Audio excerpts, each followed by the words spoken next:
Chapter 1. Coming to England. My name is Carol Saunders.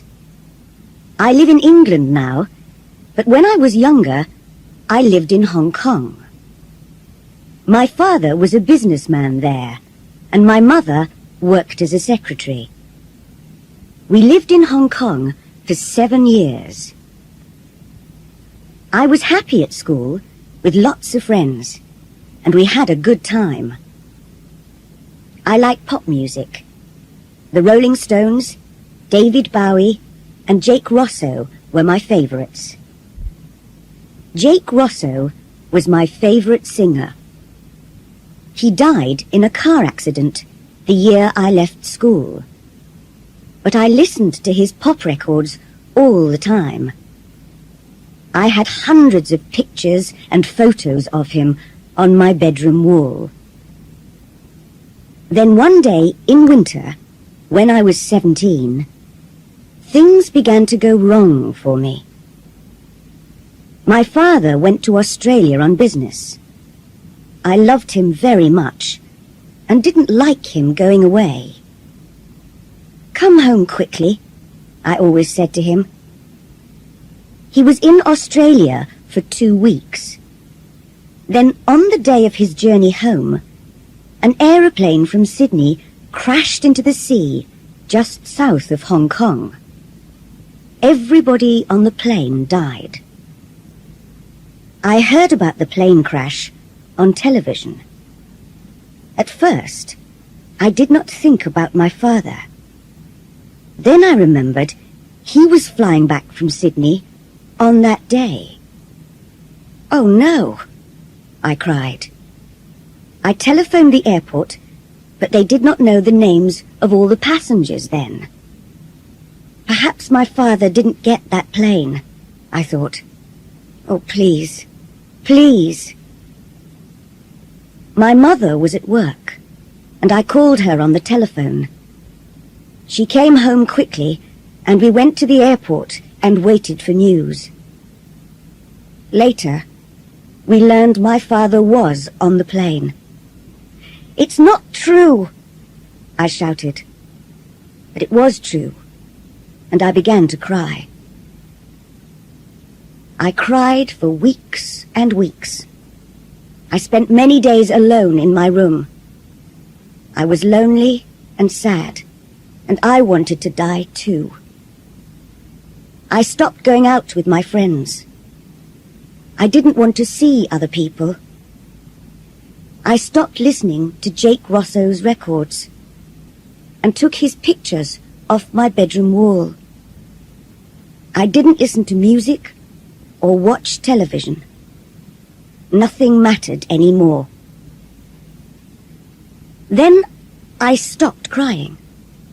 I stopped feeling sad and began to feel angry. Why did it happen to him? I asked my mother. Why do the best people die? Jake Rosso, my father. I don't know, Carol, my mother said. She was unhappy too. At the time of the plane crash, I was a student at college. I enjoyed the work and college life very much. But after my father's death, I stopped doing my work at the college. I began to go out with some new friends. They were different from my other friends, and my mother didn't like them. "They're bad people, Carol," she told me. "They do dangerous things." "They're exciting," I said, "and I like them." I knew she was angry, but I didn't care. But then I learned my new friends took drugs, and I began to take drugs too. It was wrong and stupid. I know that now. But I was unhappy and angry. The police came to the college to arrest some of the students. They didn't arrest me, but I had to leave the college. It was a bad time. My mother was very unhappy with me. "What am I going to do with you, Carol?" she said. "I'm sorry," I told her. "We'll go back to England," she said. "You can find a college there. Perhaps you can be happier in England." "All right," I said. "I want to forget what's happened. I want to forget what I've done and begin a new life, be a new person." A month later, we came back to England. We lived in London, in a hotel. It was strange at first, with all the red buses and everybody speaking English. It was the beginning of the summer, 3 months before college began in the autumn.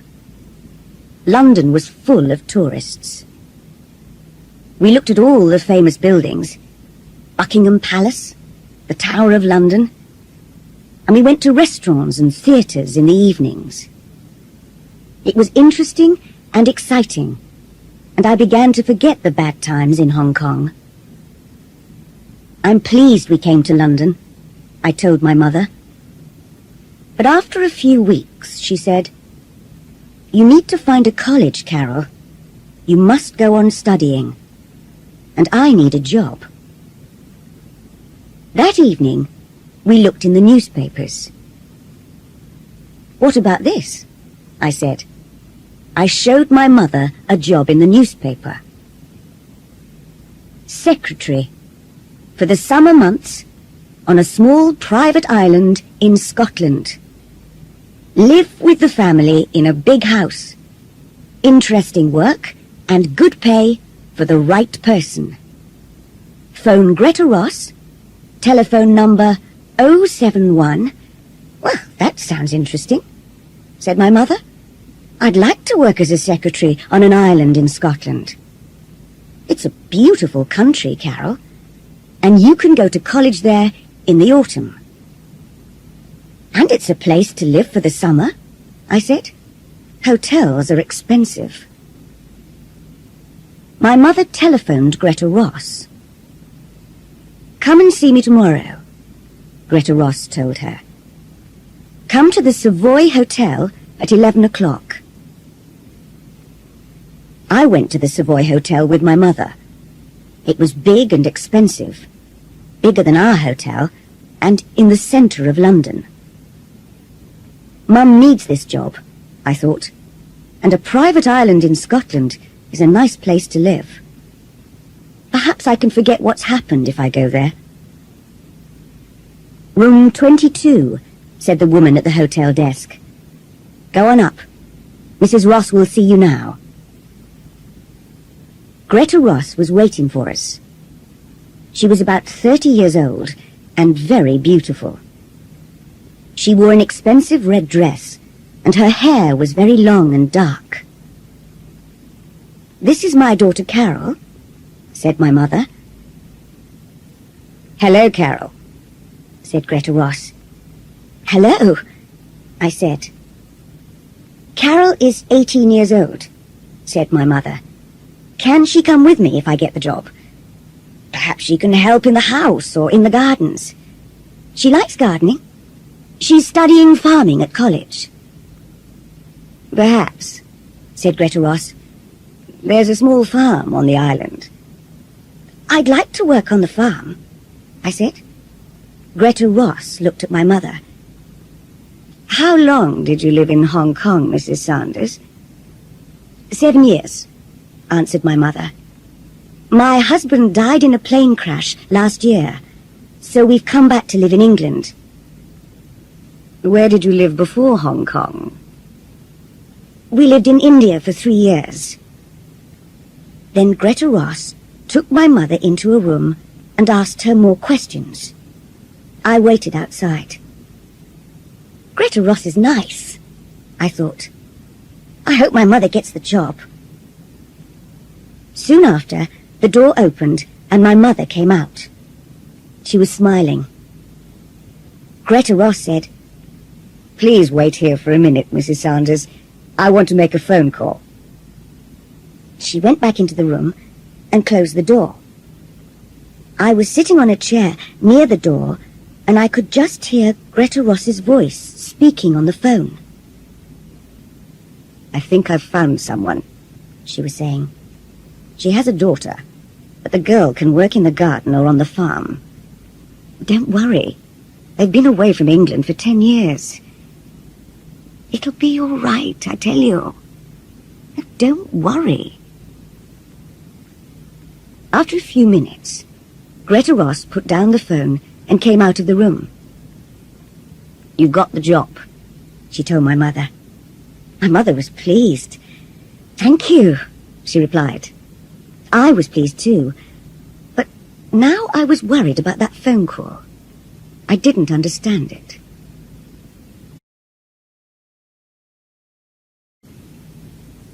Chapter 2. The Island. We went to Scotland the next day. First by plane, then by train. Greta Ross travelled with us. I looked out of the train window and saw fields and villages and mountains. Mum is right, I thought. Scotland is a very beautiful place. You're going to be my husband's secretary, Greta Ross told my mother. He's a businessman, but he never leaves the island.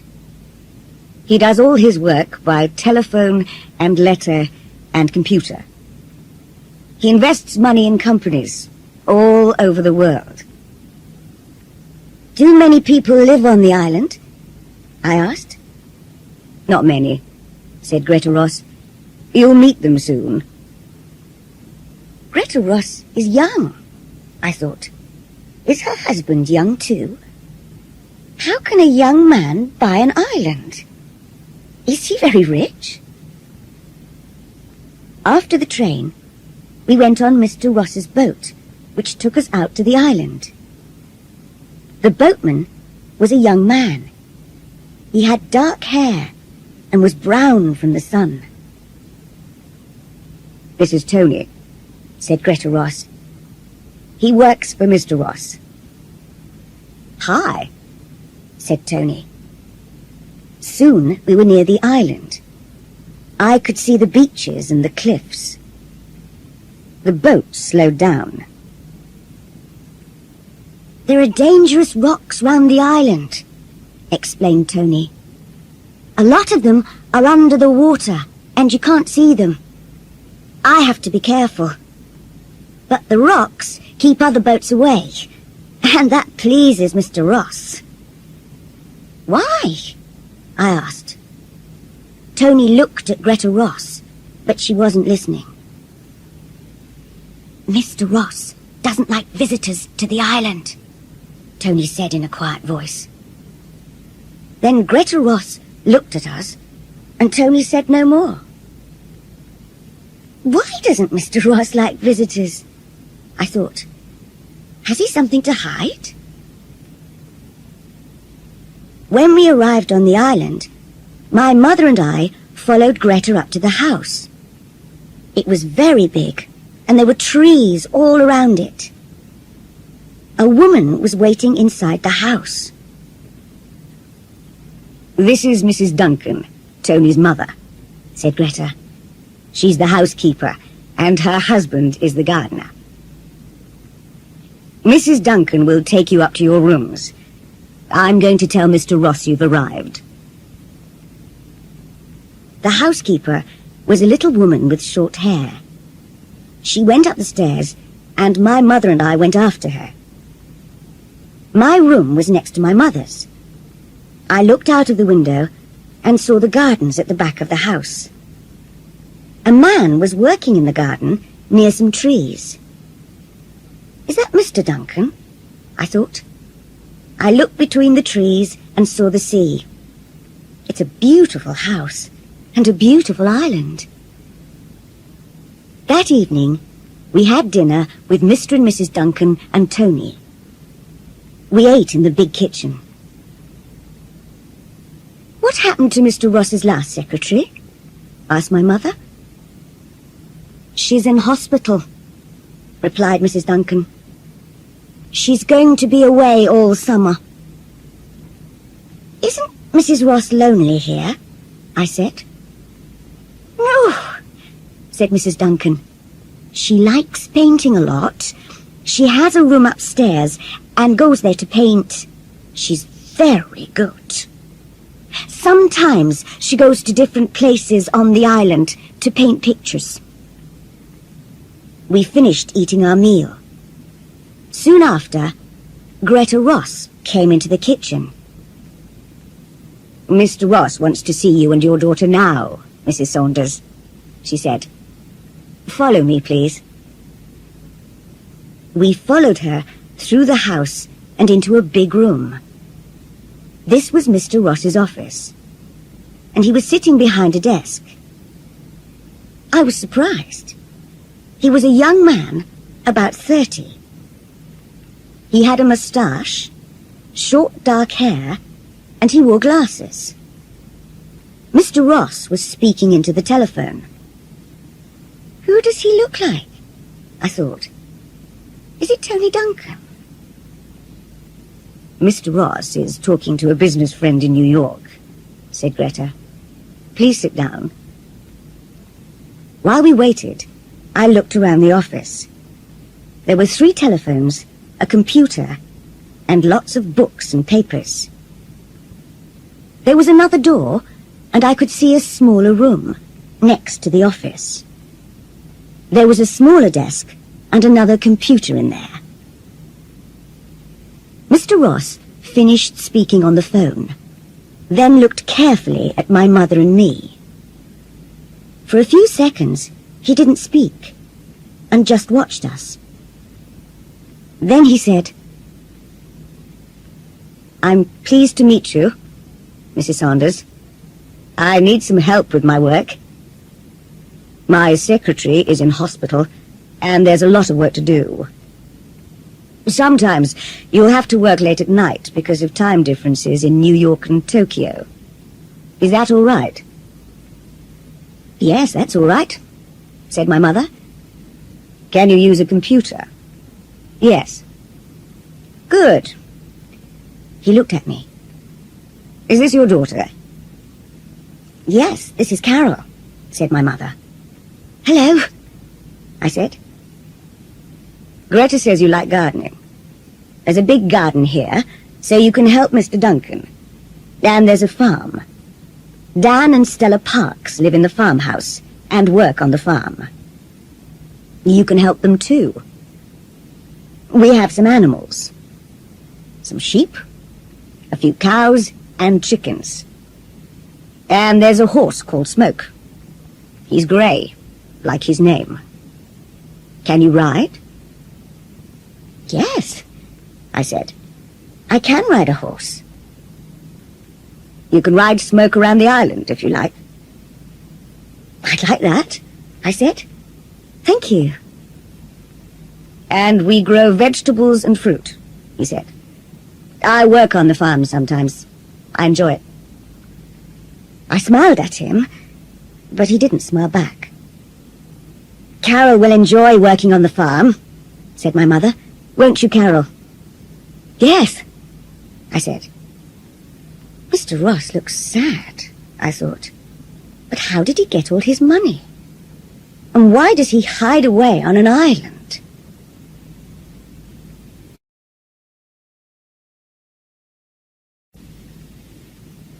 Chapter 3. The Photograph. I worked in the garden for the first 2 days. The weather was hot and sunny.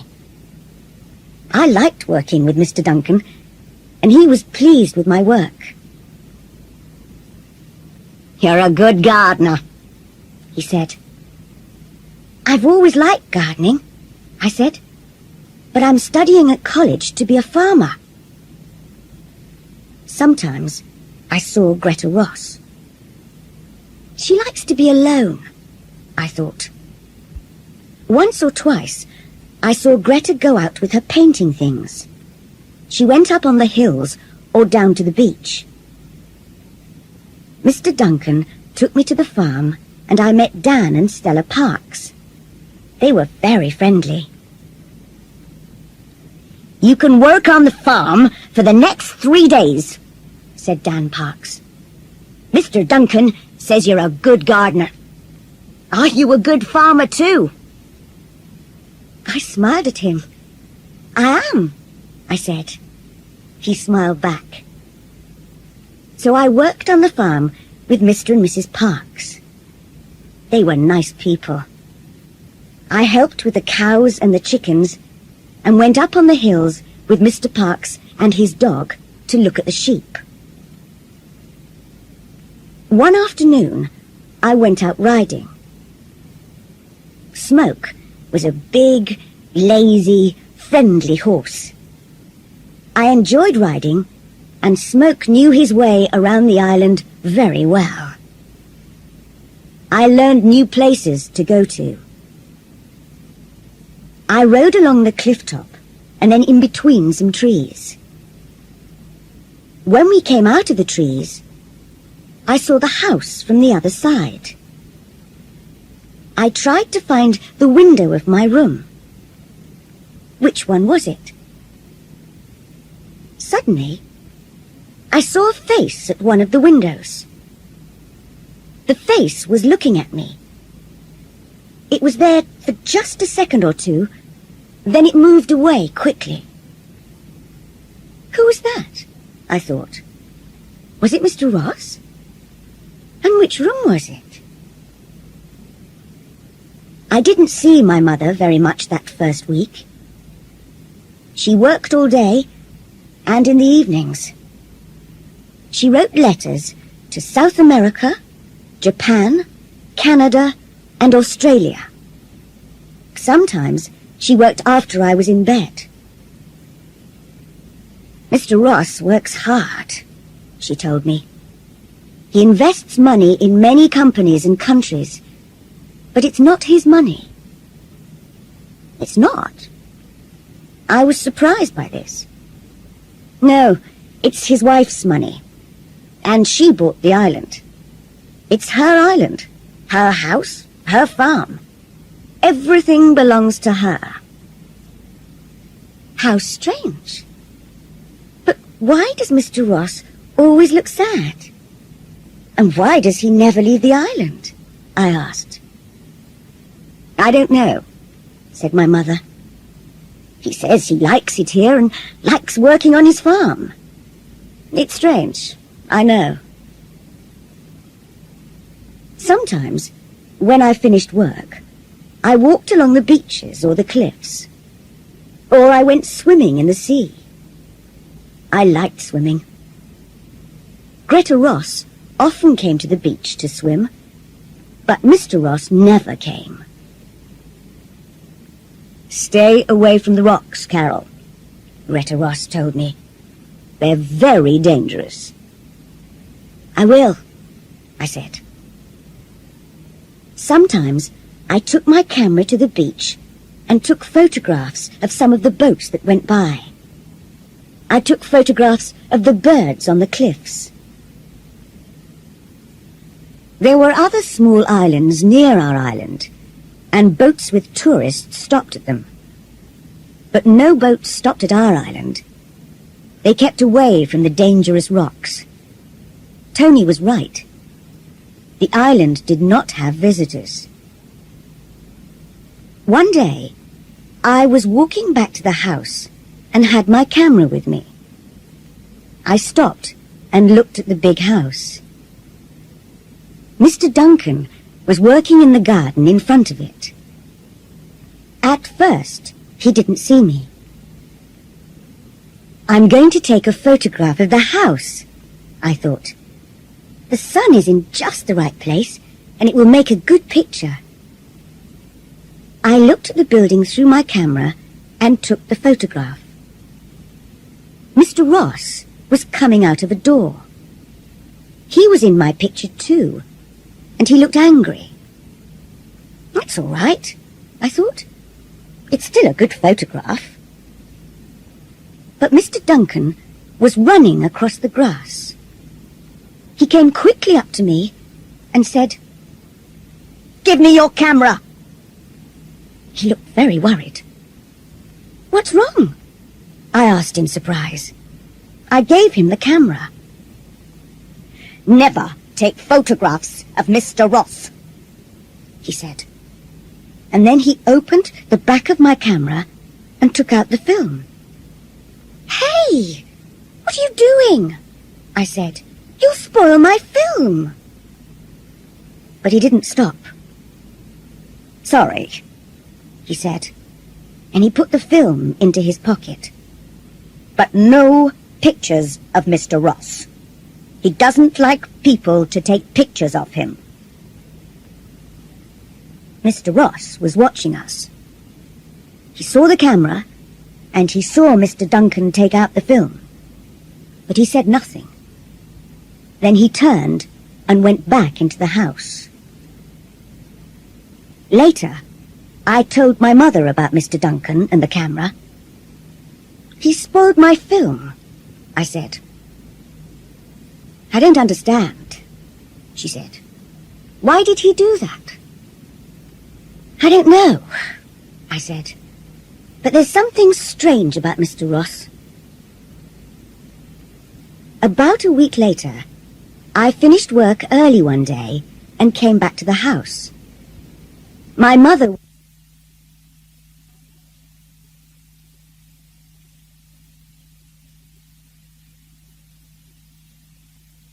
upstairs. I went to my room and began reading a book. I was sitting beside the window. After half an hour, I got tired of reading. I looked out at the rain and the grey sea and the rocks between the trees. My book isn't very interesting, I thought. I got up and went out of my room. I walked along the passage and turned a corner. Then I saw the door at the end of the passage. There was a large plant in a plant pot outside the door. Where does that door go? I thought. I haven't seen it before.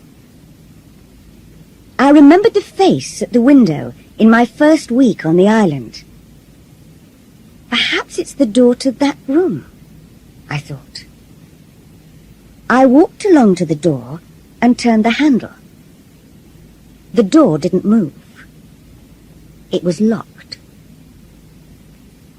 "What are you doing?" said a voice behind me. I turned round quickly and saw Greta Ross. She looked angry. "That room is private," she said. "I'm sorry," I said. "I didn't—" "Stay away from there," she told me. I told my mother about the locked door. "What's behind it?" I said. "Is it a secret?" "I don't know," said my mother. "It doesn't matter.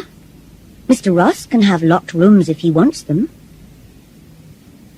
"I think he does have secrets," I said. "There's something strange about him.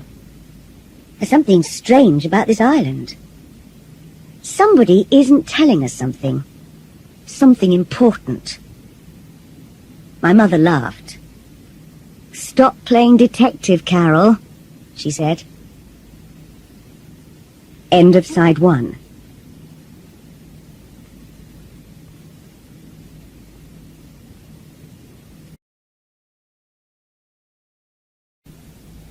Side 2. Chapter 4, The Locked Room.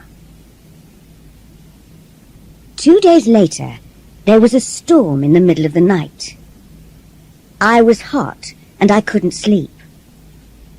I got out of bed, went across to the window, and looked out at the night. Black clouds hurried across the sky, and the trees moved wildly in the wind. The rain made a loud noise on the window. I opened my window and put my head out into the wind and the rain. I looked at the other windows in the house. Most of them were dark, but one window had a light in it. Somebody isn't sleeping, I thought. Which room is that? There were 6 windows between my window and the room with the light. And there are 6 doors between my room and the locked door, I thought. That light is in the locked room. Somebody's in there. I put on my dressing gown and went out of my room. The house was dark, and at first I couldn't see very well. I walked along the passage and turned the corner. There it was, the locked room, and there was a light under the door. I went nearer and heard noises. Somebody's moving about in the locked room, I thought. Who is it? Then the light went off and the door opened. I was afraid to move. Somebody came out of the room and into the dark passage. Lightning suddenly lit up the house, and I saw who it was. It's Mr. Ross, I thought. What was he doing in that room in the middle of the night? I didn't move, and he didn't see me. He locked the door of the room carefully. He didn't put the key in his pocket, but hid it in the plant pot next to the door. He's coming along here, I thought. I must get back to my room. And I ran back along the passage. Mr. Ross heard me. "Who's that?" he called. I didn't answer, but ran into my room and closed the door. He came along the passage and stopped outside my door. Then he walked past and went on down the stairs. I took off my dressing gown and went back to bed. I was shaking because I was afraid. Now I know how to get into the locked room, I thought. But what's in there? There was no storm in the morning, but it was still raining. I got up early and worked on the farm. There were eggs from the chickens, and I put them in boxes. I helped to milk the cows and then took them out to the field. Later, I went back into the house for breakfast. "Did you sleep all right last night?" asked Mrs. Duncan. "Or did the storm wake you up?" "I slept all right," I said. I didn't want to tell her about the light in the locked room or about Mr. Ross. After breakfast, I went back upstairs. Mr. Ross was talking on the telephone in his office. My mother was working at her desk. I knew that Mrs. Duncan was in the kitchen and that Mr. Duncan was working in the garden. Where's Mrs. Ross? I thought. Then I looked out of the window and saw her with Tony Duncan. They were walking to the boat. He's taking her out in the boat, I thought. Perhaps she's going to Edinburgh. The boat moved away from the island, and I waited until it was out at sea. Then I opened the door of my room. There was nobody in the passage, and I ran along to the locked room. The key was still in the plant pot, and I took it out. My hand was shaking. Then I unlocked the door.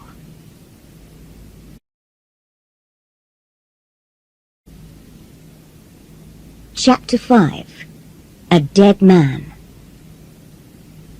I went into the room, and I was very surprised. The room was full of strange things. Coloured shirts and suits, 3 guitars, and there were posters and photographs on the wall. I looked at the posters. Jake Rosso's face looked down at me.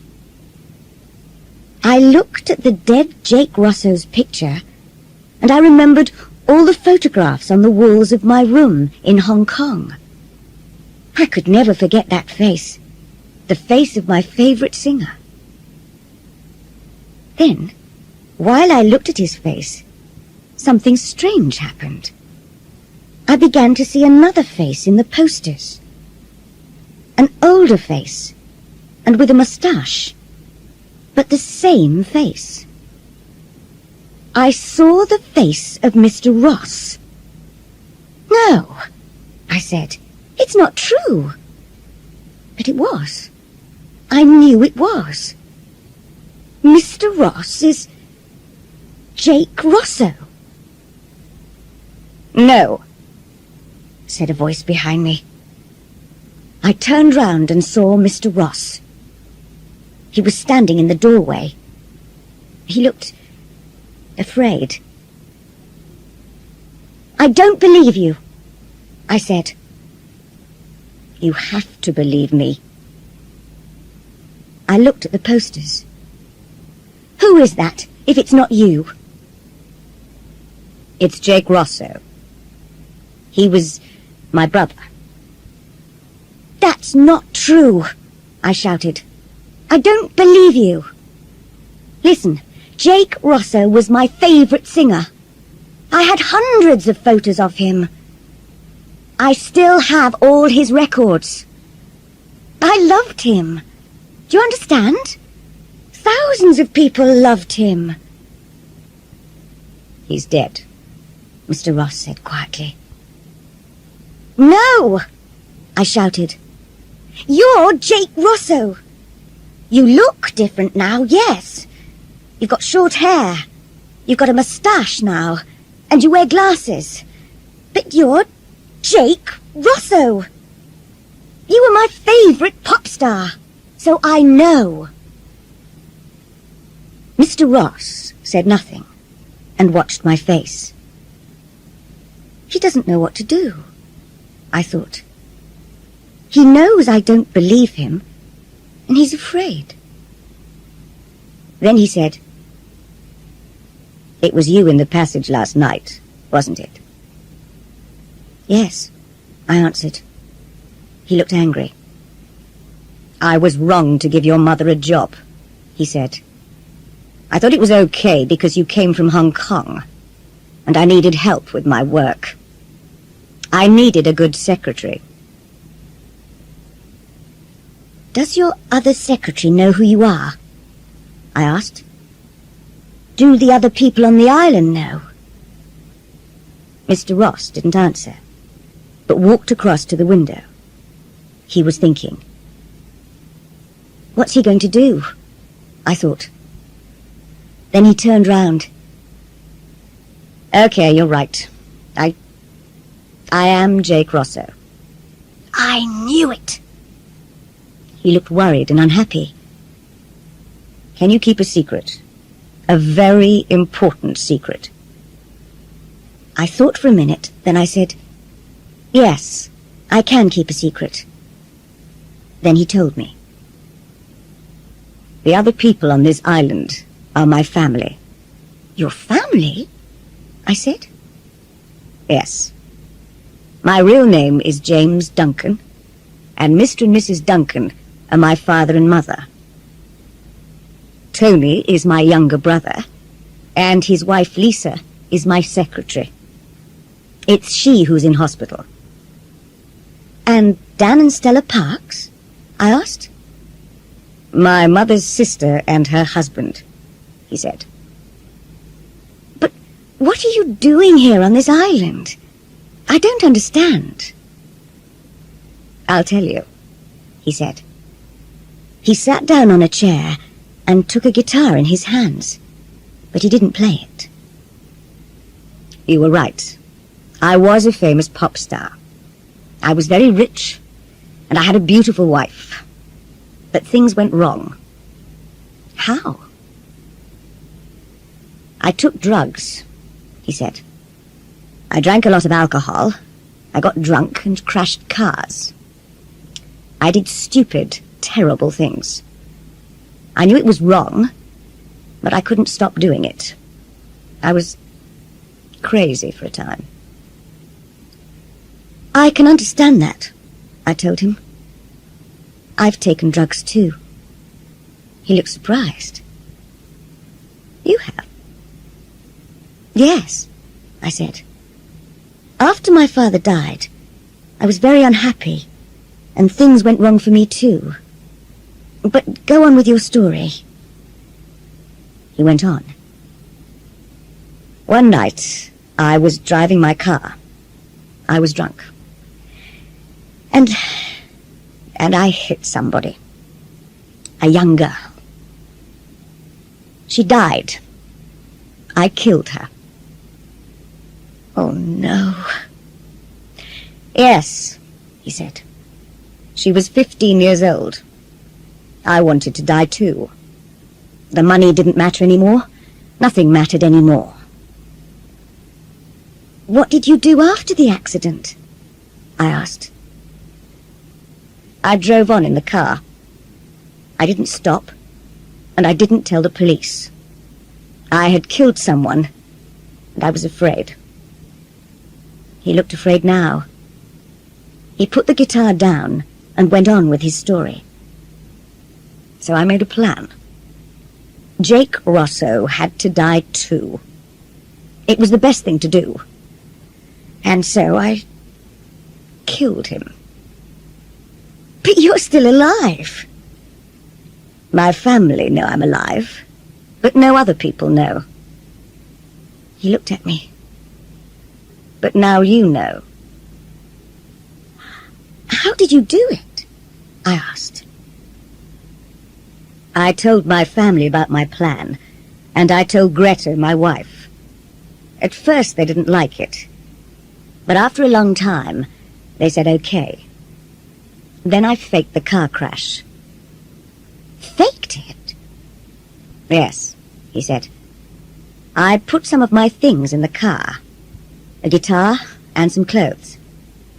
Then I pushed my car over a cliff and burned it. The police found the burned car and thought I was dead. Everybody thought I was killed in the car crash. But you faked the crash, I said. Yes. What did you do then? My family hid me away for months. I tried to change into a different person. Shorter hair, a moustache, quiet suits. All my money went to Greta, and she changed her name to Ross. I told her to buy this island. Now I invest her money, the money that was mine. And now I'm James Ross. What about Jake Rosso? I asked. Jake Rosso took drugs, he said. Jake Rosso got drunk and crashed cars. He killed a young girl, so he had to die. I can never forget the girl. I think about her every day. And that's why you always look so sad, I thought. I looked around the room. Why do you keep a room like this? Why do you keep the guitars, the posters and photographs? James Ross did not speak for a minute. Then he said, I need to remember my old life and what Jake Rosso was like. I'm never going to sing again, and I'm never going to take drugs. But I need this room to remember. I looked at the posters and the photographs, and I looked at his sad face. I'm not going to say anything. I won't tell my mother. I won't tell anybody. James Ross looked at me. I think you understand, he said. I do, I said. I've done bad things. I want to forget them too. I needed to get away, to hide too. That's why we came to England, to begin a new life. Yes, I understand. He took my hand, and we walked out of the room and closed the door. I never went into the room again. and I didn't tell anybody. My mother and I left the island at the end of the summer. Soon after, I went to college. My life is better now. I work on a farm in England, and my mother works in an office. My mother doesn't worry about me, because I'm happier now. I haven't been back to the island, but I know there's a dead man living there. End of side 2.